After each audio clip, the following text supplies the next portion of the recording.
स्वागत है आपका पार्ट 2 में। आज हम सीखने वाले हैं computer basic course in Hindi part 2। Paragraph के अंदर align left, centre, align right और जस्टिफाई टूल हमने सीख लिया था, जिसके लिए आपको प्रैक्टिस करनी थी। अब हम आगे प्रैक्टिस करने वाले हैं। इसमें आप देख सकते हो जो टूल हम आज सीखने वाले हैं: bullets, numbering, multi level, decrease indent और इंक्रीज इंडेंट। ठीक है। और उसके अलावा लाइन एंड पैराग्राफ स्पेसिंग हम सीखेंगे। और इसी के साथ आगे हम सीखेंगे फाइंड, रिप्लेस और सेलेक्ट करना। और जो बीच के ये टूल रह गए हैं, जैसे स्टाइल रह गया है या टेबल का ये बॉर्डर लगाना रह गया है, ये हम बाद में आगे सीखेंगे। बुलेट से लगाना, बुलेट्स में आप इस तरह से इसको ट्राई कर सकते हो। जैसे आप कोई फाइल बना रहे हो और उसमें अलग अलग तरह के पॉइंट हैं, तो आप वहाँ इसको कैसे मैनेज कर सकते हो। अभी जैसे मैं आपको बता रहा हूँ, फ्रूट्स नेम लिख रहे हैं, तो मैंने क्या किया, एक नंबर लिखा फ्रूट नेम। ठीक है। और आपने आगे 2 नंबर आ रहा है, ऑटोमेटिकली एंटर दबाने पे 2 नंबर आ रहा है। टैब बटन दबाओगे, ए आ गया। यहाँ पे आपने लिखा मैंगो, एंटर दबाया, बी ऑरेंज, और सी में हमने लिख दिया एप्पल। क्लियर है। उसके बाद डी आ गया। अभी आप एंटर दबाते हो तो 2 नंबर आ जाएगा, टैब दबाते हो तो डी आ जाएगा। अगर आपको इसके आगे भी बुलेट्स और लिखने हैं तो आप और टैब दबा सकते हो। अगर दोबारा एंटर दबाते हो तो फिर से डी आएगा, फिर से एंटर दबाते हो तो 2 आएगा। अगर आपको एक नंबर के नीचे एक नंबर ही लेके आना है, यानी यहाँ पे जैसे ए बी सी आ रहा है और आप एक नंबर लाना चाहते हो, तो यहाँ पे आप क्लिक करके आप देख सकते हो कि ये मल्टी लेवल में क्लिक करोगे और एक में एक एक पॉइंट आएंगे। ठीक है। अगर आप बुलेट से ही लगाना चाहते हो तो इस तरह के आप बुलेट से लगा सकते हो। ठीक है। और सिलेक्ट करके अगर यहाँ पे बुलेट से लगाने हैं तो यहाँ पर भी आप बुलेट लगा सकते हो। तो इस तरह से ये काम करेगा।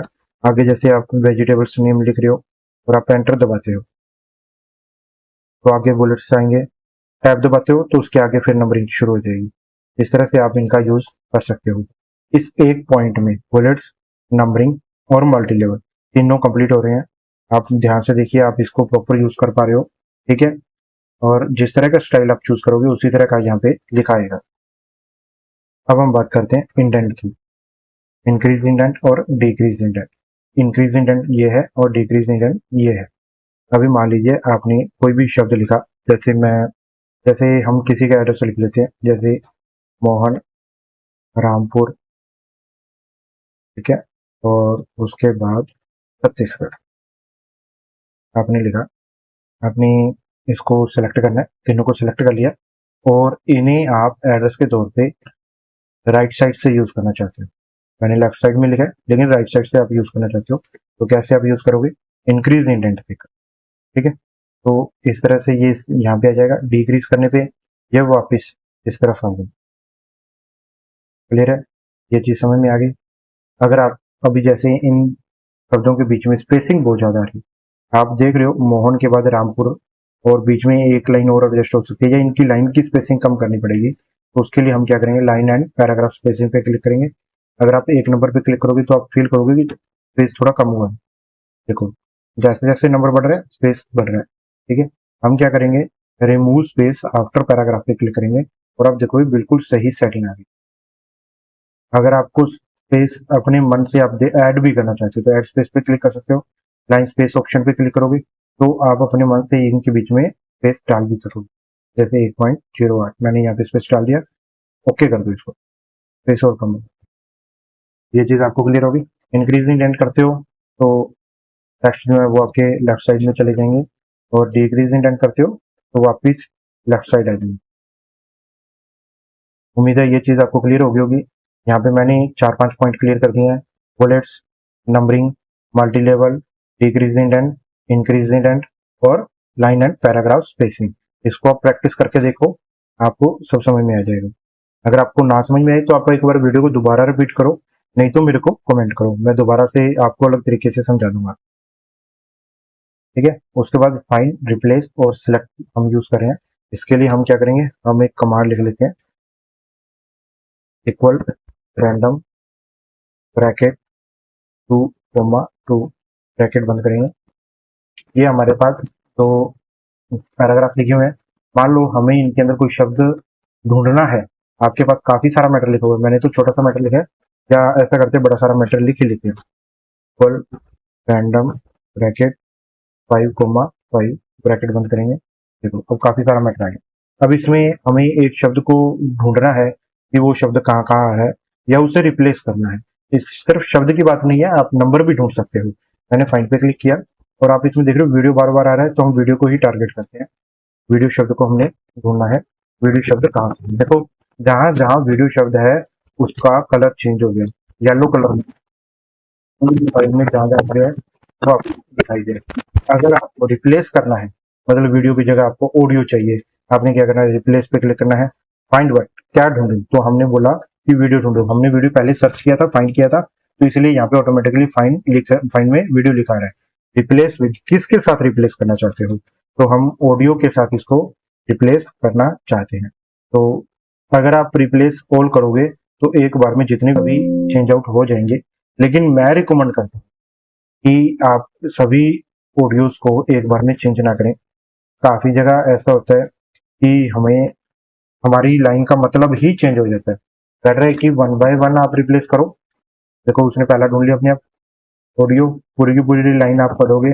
अब वो मान लो कि वीडियो को आपने ऑडियो कर दिया, लेकिन आगे फाइल कन्वर्टर वाला ऑप्शन आ रहा है जिसमें लिखा हुआ है कि वीडियो MP4, लेकिन वीडियो तो MP4 में हो ही रही है, लेकिन वहां पे अगर आपने वीडियो की जगह ऑडियो कर दिया तो ऑडियो MP4 में कैसे चलेगा, है ना?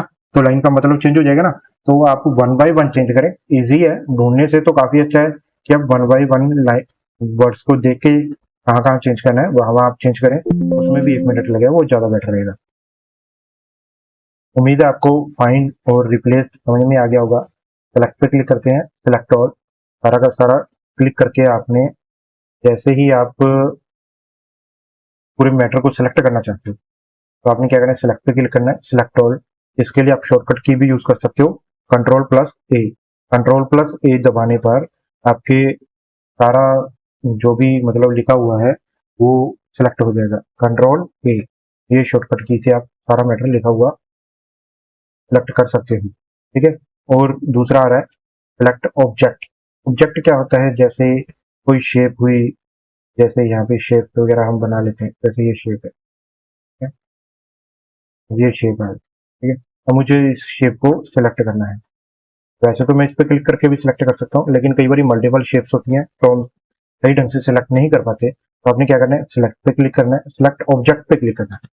आपने सिलेक्ट ऑब्जेक्ट पे क्लिक करना है और यहाँ पर आपने इसको क्लिक करके रखना है, और जैसे मैंने ये शेप बना ली, ठीक है। अब आपने सिलेक्ट ऑब्जेक्ट पे क्लिक करना है, तो आप इसको सिलेक्ट करना चाहते हो, ऐसे सिलेक्ट करके आप इसको छोड़ दो, ये सिलेक्ट हो जाएगा, ठीक है। ये चीज भी आपके समझ में आ गई होगी कि सिलेक्ट ऑब्जेक्ट क्या काम आता है। नहीं तो बेटर ऑप्शन तो यही है कि जैसे जैसे आप काम करोगे आपको इजी लगता रहेगा, आप सीधा क्लिक करोगे तो भी आपका ऑब्जेक्ट सिलेक्ट हो जाएगा। तो वैसे आपको इस बटन को यूज करने की जरूरत नहीं पड़ती। बहुत आप सिलेक्ट ऑल जरूर आपको जरूरत पड़ सकती है, या शॉर्टकट की आप याद कर लोगे, कंट्रोल है, वो बेटर रहेगा, ठीक है।